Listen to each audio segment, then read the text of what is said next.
Hello dear students, good morning. मैं आज आप लोगों को lesson 3 the secret of health success and power पढ़ाने जा रहा हूँ, written by James Allen. So please listen to carefully, look at this.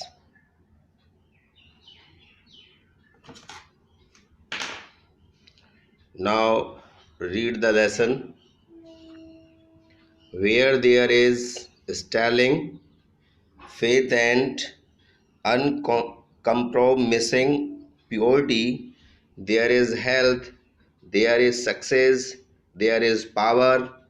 In such a one, disease, failure, and disaster can find no lodgment, for there is nothing on which they can feed. जहाँ दृढ़ विश्वास एवं पूर्ण पवित्रता होता है, वहाँ स्वास्थ्य है, सफलता है, शक्ति है। ऐसी स्थिति में बीमारी, असफलता तथा मुसीबत को कोई ध्यान नहीं है, कोई स्थान नहीं है, क्योंकि वहाँ ऐसा कुछ भी नहीं होता है जिस पर बीमारी तथा खतरे फल फूल सके। For there is nothing on which they can feed. वहाँ कोई स्थान नहीं होता है बीमारी और खतरा फल फूल सके। नेक्स्ट है, the sooner we realize and acknowledge that sickness is the result of our own error or sin, the sooner shall we enter upon the highway of health. Disease comes to those who attract it, to those whose minds and bodies are receptive to it, and flees from those whose strong, pure, and positive thought spare generates healing and life-giving currents. जितनी जल्दी, if you the sooner we realise, जितनी जल्दी हम अनुभव कर लेते हैं, realise means अनुभव कर लेते हैं तथा स्वीकार कर लेते हैं कि बीमारी हमारे स्वयं की गलती अथवा पाप का परिणाम होती है, उतनी ही जल्दी स्वास्थ्य के मार्ग की ओर अग्रसर हो जाते हैं।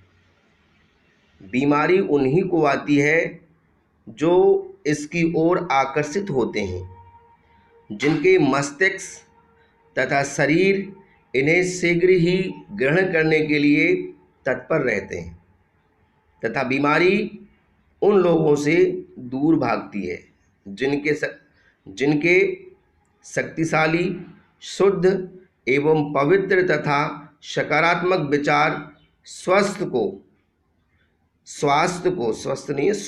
को विकसित करते हैं तथा जीवनदायी विचारों को उत्पन्न करते हैं।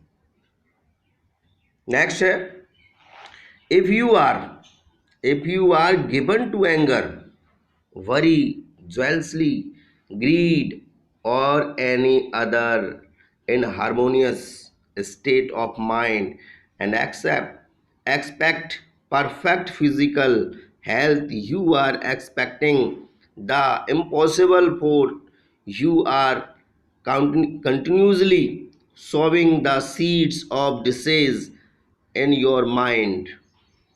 Such conditions of mind are carefully shunned by the wise man, for he knows them to be far more dangerous than a bad drain or an infected house. यदि आप, if you are given to anger, यदि आप अपने जीवन में क्रोध, चिंता, ईर्ष्या, लालच अथवा अन्य किसी अव्यवस्थित मानसिक अवस्था को स्थान देते हैं तथा पूर्ण शारीरिक स्वास्थ्य की कामना करते हैं, तो आप असंभव कार्यों को आशा कर रहे होते हैं, क्योंकि आप अपने मस्तिष्क में बीमारी के बीजों, कीटाणुओं को निरंतर स्थान दे रहे होते हैं। मस्तिष्क के इस प्रकार की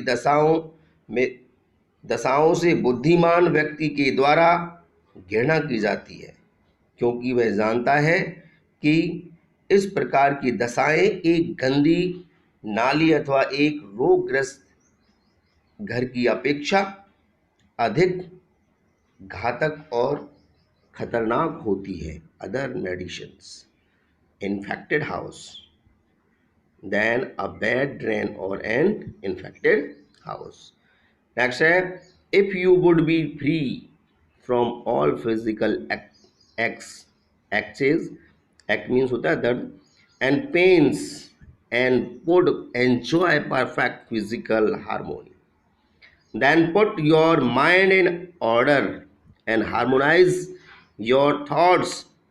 Think joyful thoughts, think loving thoughts. Let the elixir of goodwill course through your veins, and you will need no other medicine. Put away your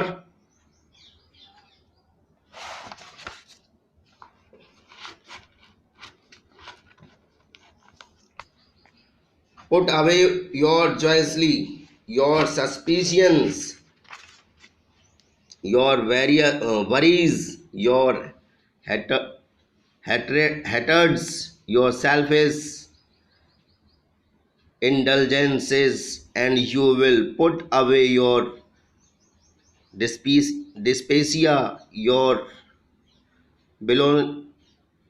vilousness, your nervousness and aching joint. If you will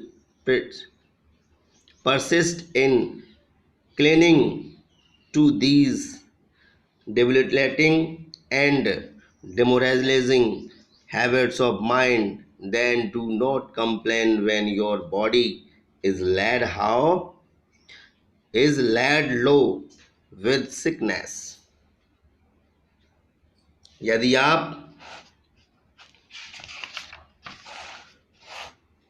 आप शारीरिक कष्टों से मुक्त पाना चाहते हैं तथा पूर्ण रूप से अच्छे स्वास्थ्य का आनंद लेना चाहते हैं, तो अपने मस्तिष्क को व्यवस्थित रखिए तथा अपने विचारों को संतुलित रखिए।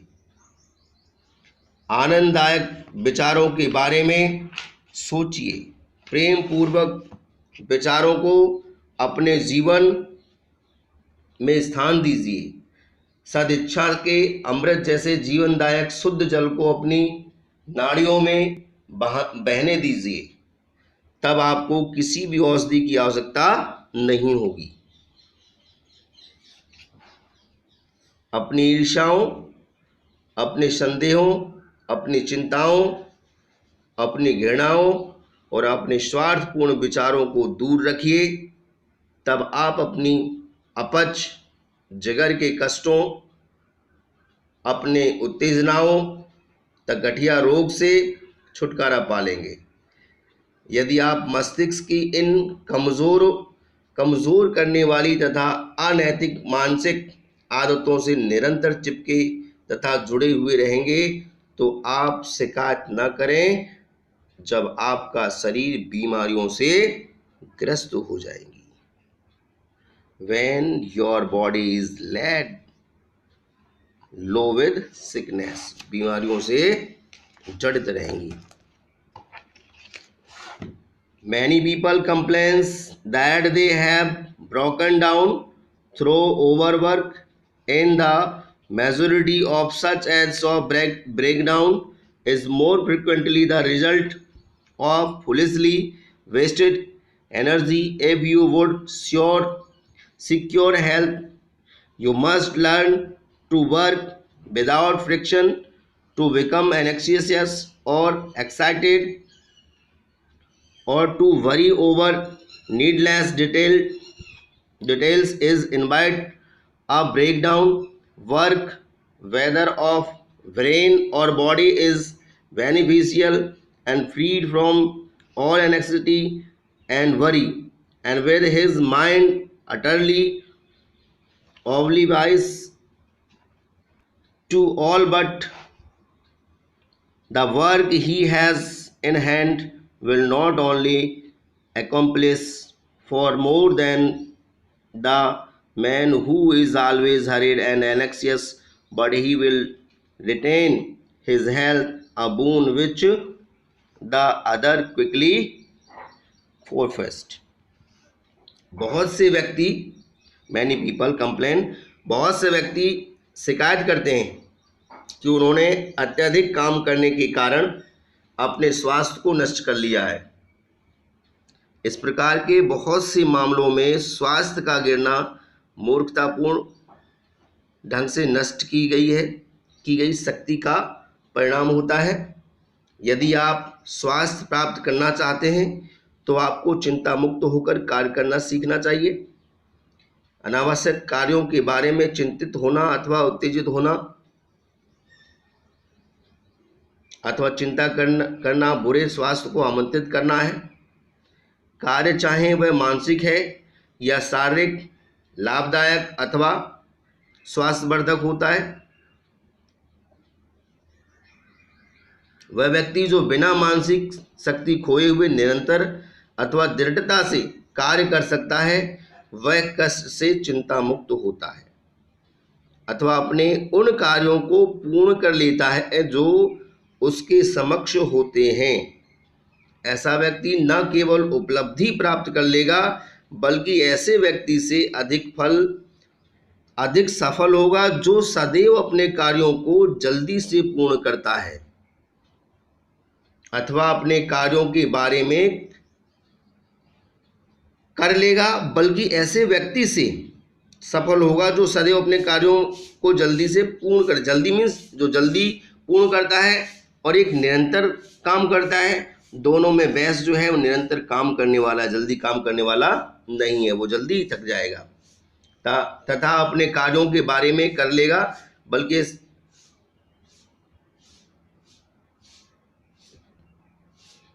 जो जल्दी व्यक्ति काम करता है वो उससे सफल होता है। अपने कार्यों के बारे में चिंतित करता है या चिंतित रहता है परंतु अपने स्वास्थ्य को कायम रखेगा, जबकि दूसरा व्यक्ति बहुत जल्दी अपने स्वास्थ्य को गिरा लेगा, क्योंकि जल्दी काम करेगा तो थक जाएगा, उसके वरी स्वेस्ली बहुत सारी रोगों से ग्रस्त हो जाएगा। इसलिए हमें निरंतर और मेहनत से, आनंद से काम करना चाहिए, तभी हमारा स्वास्थ्य सुधरा रहेगा। आज डियर स्टूडेंट्स यहीं तक पढ़ाऊंगा, आगे कल रीडिंग कराऊंगा मैं, तो आज के लिए इतना ही काफ़ी है। Thank you, have a nice day.